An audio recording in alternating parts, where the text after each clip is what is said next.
नमस्कार प्रणाम, हम हैं राघवेंद्र। स्वागत बाटे आप सबके इन खबर के भोजपुरी चैनल पे।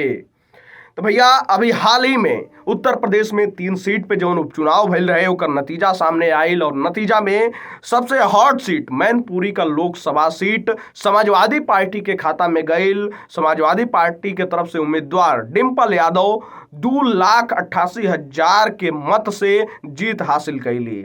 तो वहीं भाजपा के प्रत्याशी रघुराज सिंह साक्य के हार का सामना करे के पड़ल। अब भैया रघुराज सिंह साक्य के हार के बाद मीडिया से बातचीत करत समय रघुराज सिंह साक्य हार का कारण बतौने। उनके हिसाब से उनका विचार ही बाटे कि भैया चुनाव प्रचार खातिर समय कम रहे और कार्यकर्ता घर घर तक यानी कि जहां जहां तक पहुंचे के चाहिए इतना कम समय रहे कि ओइजा ओइजा वो लोग ना पहुंच पावल। और समाजवादी पार्टी का चयन बड़ा बाटे इस क्षेत्र में, जैसे कि वो हर जगह जगह पहुंच गए लोग। ओकरे बाद रघुराज सिंह साक्य समाजवादी पार्टी और कार्यकर्ता पर बड़ा ही आरोप लगौने। उनके द्वारा कहल गई कि भैया मनरेगा से लेके और अलग अलग कार्यकर्ता लोग के खाता में ऑनलाइन पैसा ट्रांसफर कइल गइल बाटे।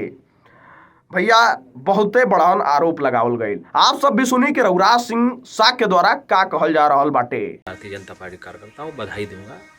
कौन परिस्थितियों में चुनाव लड़ा, हम लोग समय कम मिला, 14 दिन मिले, 4 दिन कार्यक्रम में निकल गए रैलियों में, 9 दिन मिला समय।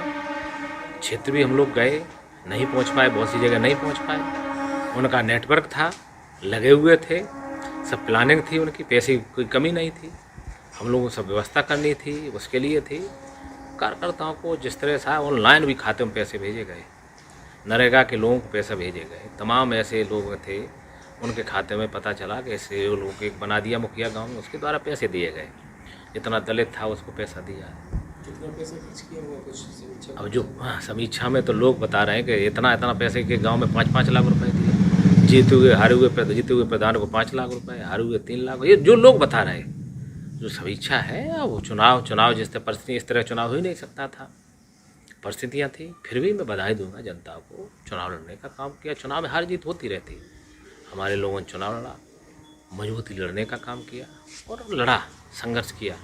हम जनता के बीच के हैं, हम लोग कोई ये तो चुनाव तो इंदिरा गांधी भी हारी थी, डिम्पल भी चुनाव हारी थी, हैं डिम्पल भी चुनाव हारे हैं, धर्मेंद्र भी चुनाव हारे हैं, तमाम बड़े नेता चुनाव हारना जीतना तो अलग चीज हो गई। आप सब सुननी कि रघुराज साक्य द्वारा का कहल गई बाटे। आप सबके बता दें कि रघुराज साक्य पहले समाजवादी पार्टी में ही रहने और अब बीजेपी के साथ मैनपुरी के लोकसभा उपचुनाव में मैनपुरी से खड़ा रहने, लेकिन हार का सामना करे के पड़ल।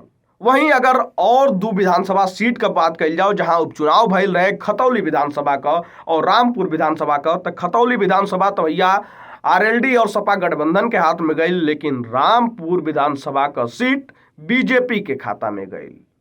देश दुनिया से जुड़ल तमाम खबर देखे खातिर आप सब जुड़ल रही इन खबर भोजपुरी के साथ। तब तक खातिर नमस्कार। इन खबर चैनल को सब्सक्राइब करें।